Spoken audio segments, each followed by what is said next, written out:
राधे दोस्तों, जय श्री कृष्ण। तो आइए श्रवण करते हैं बृहस्पतिवार व्रत कथा। बहुत समय पहले की बात है कि भारत में एक राजा राज्य करता था। वह अति प्रतापी दानी था। वह प्रतिदिन मंदिर में दर्शन करने जाता था और गुरु और ब्राह्मणों की सेवा किया करता था। उसके दरवाजे से कोई भी निराश होकर नहीं लौटता तथा वह प्रत्येक गुरुवार को व्रत रखता एवं पूजन करता था। हर एक दिन गरीबों की सहायता करता था, परंतु ये सब बातें उसकी रानी को अच्छी नहीं लगती। वह न व्रत करती और न किसी को दमड़ी तक दान में देती थी तथा राजा से ऐसे करने को मना किया करती थी। एक समय की बात है कि जब राजा शिकार खेलने वन को चले गए थे, महल में सिर्फ रानी और दासी थी। उस समय गुरु बृहस्पति साधु का रूप धारण कर राजा के दरवाजे पर भिक्षा मांगने गए। साधु ने रानी से भिक्षा मांगी तो वह कहने लगी, हे साधु महाराज, मैं इस दान पुण्य से तंग आ गई हूँ। इस काम के लिए तो मेरे पति देव ही बहुत हैं।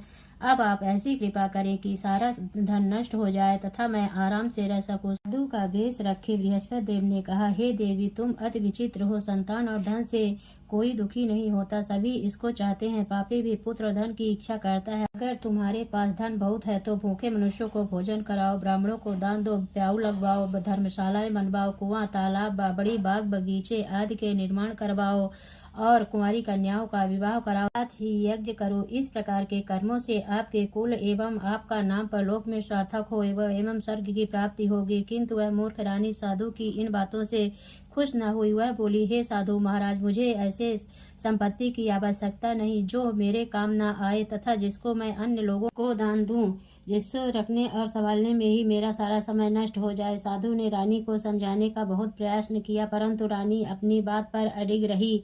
तब साधु ने कहा, हे देवी, यदि तुम्हारी ऐसी इच्छा है तो ऐसा मैं तुम्हें बताता हूँ, वैसा ही करना। बृहस्पतिवार के दिन घर गोबर से लीपना, अपने केसों को धोना, मिट्टी से धोना, केसों को धोते समय स्नान करना, राजा से कहना कि वह हजामत करवाए, भोजन में मांस मदिरा खाना, कपड़ा धोबी के यहाँ धुलने डालना। इस तरह 7 बृहस्पतिवार करने से तुम्हारा सब धन नष्ट हो जाएगा।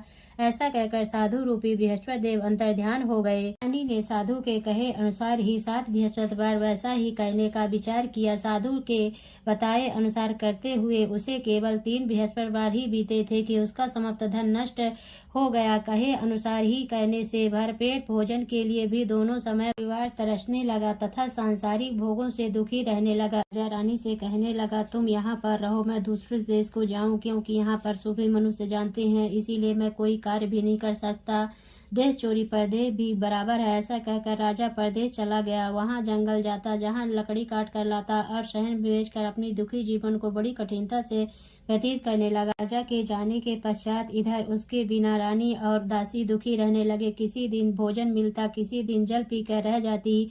एक समय रानी और दासी को 7 रोज बिना भोजन के व्यतीत हो गया तो रानी ने अपनी दासी से कहा, हे दासी, यहाँ पासी के नगर में मेरी बहन रहती है, वह बहुत ही धनवान है। तू उसके पास जा और वहां से 5 सेर बेजर मांग ला, कुछ समय के लिए गुजर हो जाएगी। इस प्रकार की आज्ञा मानकर दासी रानी की बहन के पास गई। रानी की बहन उस समय पूजन कर रही थी, क्योंकि उस रोज बृहस्पतिवार था। जब दासी ने रानी की बहन को देखा, उसे बोली, हे रानी, मुझे तुम्हारी बहन ने भेजा है, मेरे लिए 5 सेर बेजर दे दो। रानी ने कुछ उत्तर नहीं दिया, क्योंकि उसमें बृहस्पतिवार कथा सुन रही थी।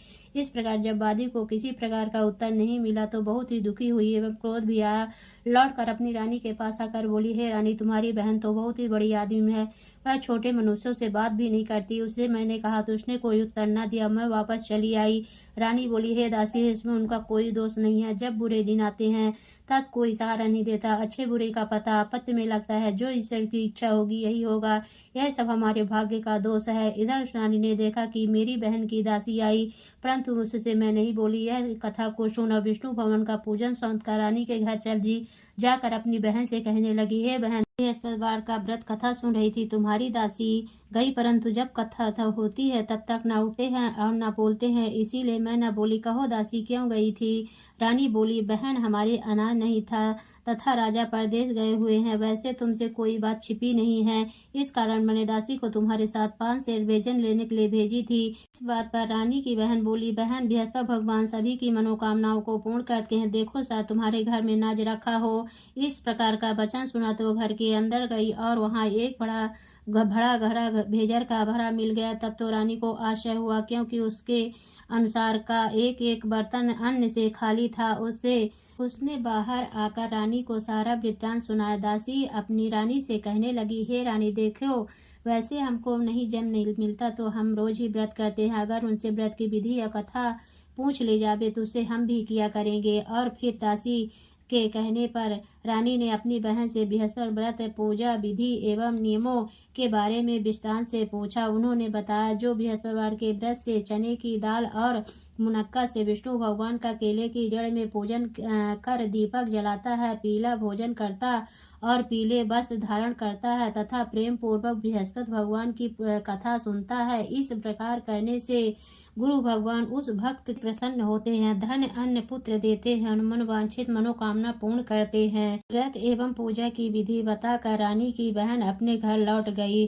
तत्पश्चात रानी और दासी दोनों ने निश्चय किया कि बृहस्पति देव भगवान का व्रत एवं पूजन जरूर करेंगे। साथ दिन जब बृहस्पतिवार उन्होंने व्रत रखा, घुड़सार से चाकर चना गुण बिल लाई तथा उसकी दाल से केले की जड़ का तथा विष्णु भगवान का पूजन किया। अब भोजन पीला कहाँ से पावे, बेचारी बड़ी दुखी हुई, परंतु उन्होंने व्रत किया था इसलिए गुरु भगवान प्रसन्न थे और 2 थालों में सुंदर पीला भोजन लेकर आए और दासी को देकर बोले, हे दासी, यह तुम्हारे और रानी के लिए भोजन है, तुम दोनों भोजन करना। दासी दो भोजन पाकर बड़ी प्रसन्न हुई, रानी से बोली, चलो रानी जी भोजन कर लो। रानी को इस विषय में कुछ पता नहीं था। वह दासी से बोली, तू ही भोजन करके तू हमारे व्यर्थ में हंसी उड़ाती है।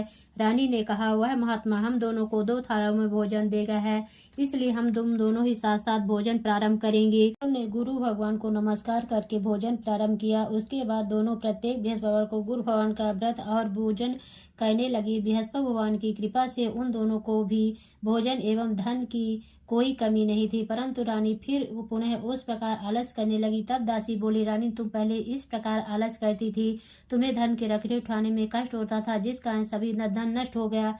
अब गुरु भगवान की कृपा से धन मिला है तो तुम्हें फिर आलस्य होता है।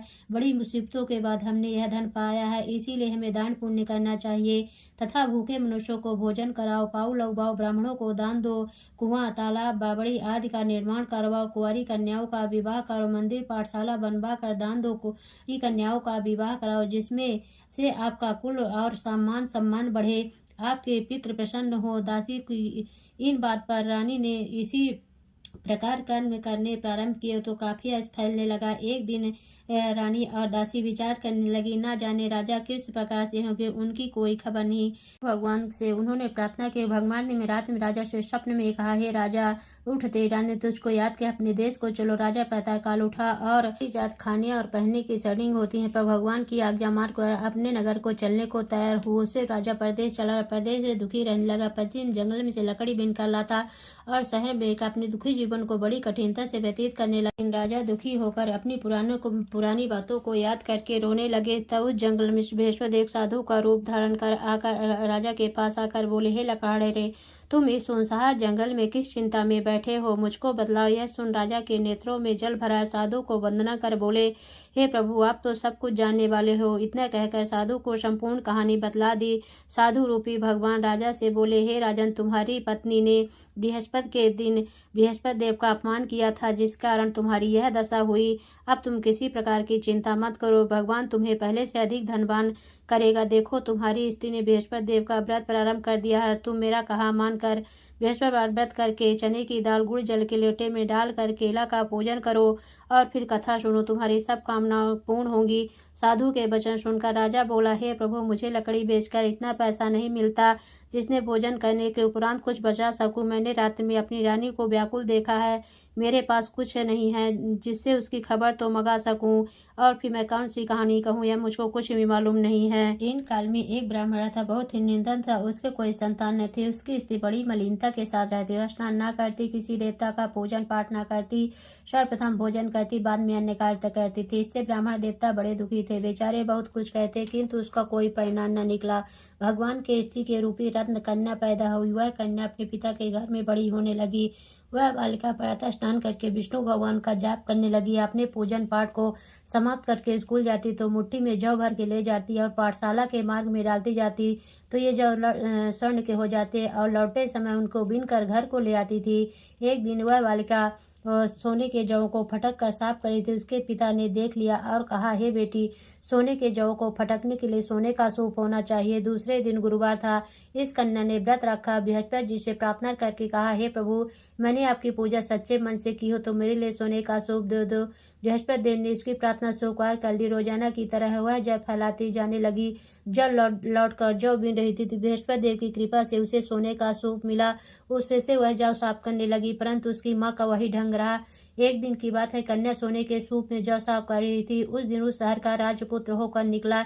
इस कन्या के रूप और कार्य को देखकर मोहित हो गया तथा अपने घर आकर भोजन त्याग कर उदास हो लेट गया। राजा को जब इस विषय में पता लगा तो उसने अपने प्रधानमंत्री के पास उसके पास गए और बोले, हे बेटा, तुम्हें किस बात का कष्ट है? किसी ने अपमान किया अथवा कोई कारण हो सो कहो, मैं वही कार्य करूंगा जिससे तुम्हें प्रसन्नता हो। राजकुमार ने कहा, मुझे आपकी कृपा से किसी बात का दुख नहीं, किसी ने मेरा अपमान नहीं किया है, परंतु मैं उस लड़की के साथ विवाह करना चाहता हूँ जो सोने के सूप में जौ साफ कर रही थी। यह सुन राजा आश्चर्य पड़ गया। बोला, हे बेटा, इस तरह का कन्या का पता तुम ही लगाओ, मैं उसके साथ तेरा विवाह अवश्य करवा दूंगा। राजकुमार ने उस लड़की घर का पता बतलाया। तब मंत्री उस लड़की के घर गए और सभी हाल कहा तो ब्राह्मण देवता राजकुमार के साथ अपनी कन्या का विवाह करने के लिए तैयार हो गया तथा विधि विधान के अनुसार ब्राह्मण की कन्या का विवाह राजकुमार के साथ हो गया। कन्या के घर से जाते ही पहले के भांति उस ब्राह्मण देवता के घर में गरीबी का निवास हो गया। अब भोजन के लिए भी अन्न बड़ी मुश्किल से मिलता था। एक दिन ब्राह्मण देवता अपनी बेटी के पास गए। बेटी ने बहुत सा धन देकर अपने पिता को विदा किया। कुछ दिन सुखपूर्वक व्यतीत हुआ। कुछ दिन बाद फिर वही हाल हो गया। ब्राह्मण फिर अपनी कन्या के यहाँ गया। तब लड़की बोली, हे पिताजी, आप माताजी को यहाँ लिवा लाओ, जिससे मैं विधि बता दूंगी, जिससे गरीबी दूर हो जाए। तब ब्राह्मण देवता अपनी स्त्री को साथ लेकर पहुंचे तो पुत्री अपने माँ को समझाने लगी, हे माँ, प्रातः काल उठकर प्रथम स्नान आदि करके विष्णु भगवान का जाप कर तो सब दरिद्रता दूर हो जाएगी। परंतु उसकी बात नहीं मानी और प्रातः काल उठते ही सर्वप्रथम भोजन किया। उसकी पुत्री को बहुत गुस्सा आया। एक रात कोठरी से सभी सामान निकाल दिया, प्रातः उसमें बंद कर दिया। प्रातः काल उसमें से निकाला, स्नान आदि करा के पाठ करवाया तो उसकी माँ की बुद्धि ठीक हो गई और फिर प्रत्येक बृहस्पतिवार को गुरु भवन का व्रत और विष्णु पूजन करने लगी। इस व्रत के प्रभाव से उसकी माँ भी बहुत ही धनवान तथा पुत्रवती हो गई। वृद्धावस्था में स्वर्ग को प्राप्त हुई। वह ब्राह्मण भी सुखपूर्वक इस लोक के सुख भोगकर स्वर्ग को प्राप्त है। इस तरह कहानी कहकर साधु देवता वहां से अंतर ध्यान हो गए। 6 दिन बीत गए और बृहस्पतिवार का दिन आया। राजा जंगल से लकड़ी काटकर किसी शहर में बेचने गया। उसे उस दिन और दिन से अधिक पैसा मिला। राजा ने चना गुड़ आदि लाकर गुरुवार का व्रत किया। उस दिन से सभी क्लेश दूर हुए, पर जब दोबारा गुरुवार के दिन आया तो व्रत करना भूल गया। उस दिन शहर के राजा ने विशाल यज्ञ का आयोजन किया तथा शहर में यह घोषणा करा दी कि कोई भी मनुष्य अपने यहाँ भोजन न बनावे, समस्त पब्लिक मेरे यहाँ भोजन करने आवे। इस आज्ञा को जो न मानेगा उसके लिए फांसी की सजा दी जाएगी। सब लोग भोजन करने गए, लेकिन लकड़हार कुछ देर से पहुंचा, इसलिए राजा उसको साथ अपने घर पर लिवा ले गए। ले जाकर भोजन करा रहे थे। रानी की दृष्टि उस खूंटी पर पड़ी जिस पर उसका हार लटका हुआ था। वह पर दिखाई न दिए। रानी ने निश्चय किया कि मेरा हार इसी मनुष्य ने चुरा लिया है। उसी समय पुलिस को बुलाकर उसको जेल खाने में डलवा दिया। जब राजा जेल खाने में पड़ गया, बहुत ही दुखी होकर विचार करने लगा, जन्म के कर्म से मुझे यह दुख प्राप्त हुआ है। जेल में बंद लकड़हारा भगवान बृहस्पति को याद करने लगा। तत्काल बृहस्पति साधु के रूप में प्रकट हो गए। उसकी दशा को देखकर कहने लगे, अरे मूर्ख, तूने बृहस्पति देव की कथा नहीं करी, इसीलिए तेरे लिए दुख प्राप्त हुआ। तो किसी बात की चिंता मत कर। बृहस्पतिवार के दिन जेल खाने के दरवाजे पर 4 पैसे पड़े मिलेंगे, उनसे तू बृहस्पति देव की पूजा करना, तेरे सभी कष्ट दूर हो जाएंगे। बृहस्पतिवार के रोज उसे 4 पैसे मिले। राजा ने कथा कही। उसी रात को बृहस्पति देव ने स्वप्न में कहा, हे राजा, तुमने जिस आदमी को जेल खाने में बंद कर दिया, राजा उसको छेड़ देना। रानी का हार उसी खूंटी पर लटका हुआ, अगर तू ऐसे नहीं करेगा तो मैं तेरे राज्य को नष्ट कर दूंगा। इस तरह रात को स्वप्न को देखकर राजा प्रातः काल उठा और खूंटी पर हार देकर लकड़हारे को बुलाकर क्षमा मांगी तथा राजा को योग्य सुंदर वस्त्र आभूषण देकर विदा किया। राजा अपने नगर को चल दिया। राजा जब नगर के निकट पहुंचा तो उसे बड़ा आश्चर्य हुआ। नगर में पहले से अधिक बाग, तालाब तथा बहुत से धर्मशालाएं, मंदिर आदि बन गए हैं। राजा ने पूछा कि यह सब किसका है? तब नगर के सब लोग कहने लगे, रानी और बादी के हैं। तो राजा को आश्चर्य हुआ, गुस्सा भी आया। तब राजा ने अपनी तलवार निकाली और पूछने लगे कि यह बतलाओ कि यह धन तुम्हें कैसे प्राप्त हुआ है? तब उन्होंने कहा कि हमें सब धन यह बृहस्पति देव के इस व्रत के प्रभाव से प्राप्त हुआ था। राजा ने निश्चय किया कि 7 रोज बाद तो सभी बृहस्पति देव का पूजन करते हैं, परंतु मैं रोजाना दिन में 3 बार कहानी कहा करूंगा तथा रोज व्रत किया करूंगा। हर समय राजा के दुपट्टे में चने की दाल बधी रहती तथा दिन में 3 बार कहानी कहता। एक रोज राजा ने विचार किया, चलो अपनी बहन के यहाँ हो आवे। राजा घोड़े पर सवार हो अपनी बहन के यहाँ चलने लगा। मार्ग में उसने देखा कि कुछ आदमी एक मुर्दे को लिए जा रहे हैं। राजा ने कहा, अरे भैया, तुम मेरी बृहस्पति की कथा सुन ले। वे बोलो, लो हमारा तो आदमी मर गया है, इसको अपनी कथा ही पड़ी है। परंतु कुछ आदमी बोले, अच्छा कहो, हम तुम्हारी कथा भी सुनेंगे। जब कथा आधी हुई थी कि मुर्दा हिलने लग गया। जब कथा समाप्त हो गई, मनुष्य राम राम करके खड़ा हो गया। आगे किसान खेत में हल चलाता मिला। राजा ने कहा, अरे भैया, तुम मेरी बृहस्पति की कथा सुन लो। वे बोला, जब तक मैं तेरी कथा सुनूंगा तब तक एक बार हरया जोत लूंगा, अपनी कथा किसी और को सुनाना। राजा के हटते ही बैल पछाड़ कर खाकर गिर गए तथा उसके पेट में जोर जोर से दर्द होने लगा। उसी समय उसकी माँ रोटी लेकर आई। उसने बेटे से सवाल पूछा। बेटे ने सवाल कह दिया तो बुढ़िया दौड़ती दौड़ती उस घुड़सवार के पास गई। बोली, मैं तेरी कथा सुनूंगी, तू अपनी कथा मेरे खेत पर चलकर कहना। राजा ने बुढ़िया के खेत पर जाकर कथा कही, जिसको सुनते ही के बैल खड़े हुए तथा किसान के पेट का दर्द बंद हो गया। राजा अपने बहन के घर पहुंच गया। बहन ने भाई की खूब मेहमानी की। दूसरे रोज जागा तो देखने लगा सब भोजन कर रहे हैं। राजा ने कहा, बहन, ऐसा कोई मनुष्य है जिसने भोजन न किया हो, मेरी बृहस्पति की कथा सुन ले। बहन बोली, हे भैया, यह लोग ऐसे हैं, पहले लोग यहाँ भोजन करते हैं, बाद में अन्य कार्य करते हैं। अगर कोई पड़ोस में हो तो देखा हूँ। ऐसा करके देखने चली गई, परंतु उसे ऐसा कोई व्यक्ति नहीं मिला जिसने भोजन न किया हो। अतः एक कुम्हार के घर गई जिसका लड़का बीमार था। उसे मालूम हुआ कि इनके यहाँ 3 रोज से किसी ने भोजन नहीं किया। रानी ने अपनी भाई की कथा सुनने के लिए कुम्हार से कहा। कुम्हार तैयार हो गया। राजा ने कुम्हार के घर जाकर कथा कही, जिसको सुनते हुए उसका लड़का ठीक हो गया। अब तो राजा की प्रशंसा होने लगी। एक दिन राजा ने कहा, बहन, हम अपने घर जाएंगे, तुम भी तैयार हो जाओ। राजा की बहन सास बोली, चली जा, परंतु अपने लड़कों को मत ले जाना, क्योंकि तेरी भाई की औलाद नहीं होती है। बहन बोली, हे भैया, मैं चलूंगी, कोई बालक नहीं जाएगा। राजा बोला, जब कोई बालक नहीं जाएगा तब तुम ही जाकर क्या करोगी।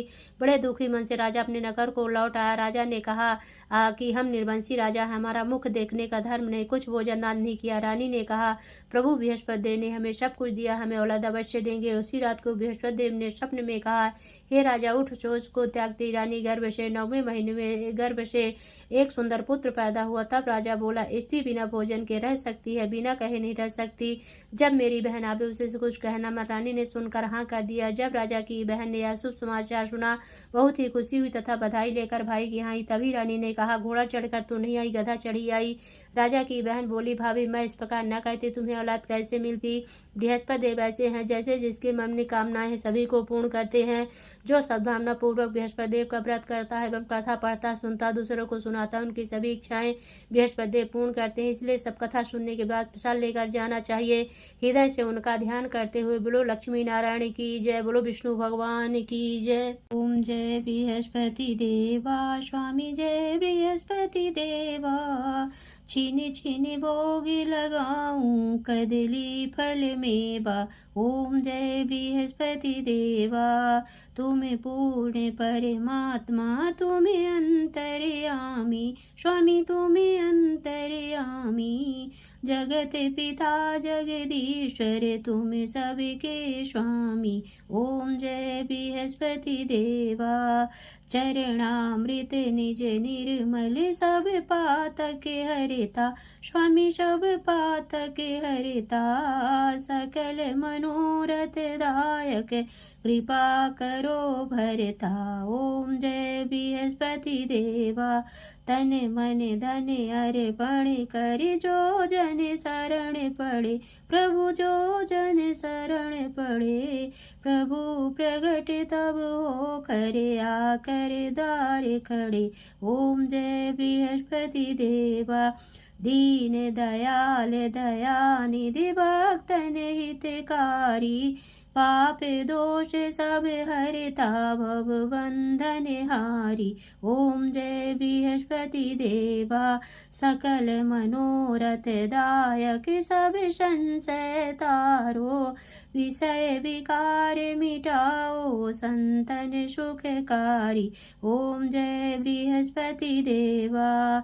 जो कोई आरती तेरी प्रेम सहित गावे, स्वामी प्रेम सहित गावे। ज्येष्ठानंद वंदे शो शो निश्चय पावे। ओम जय बृहस्पति देवा। बोलो विष्णु भगवान की जय।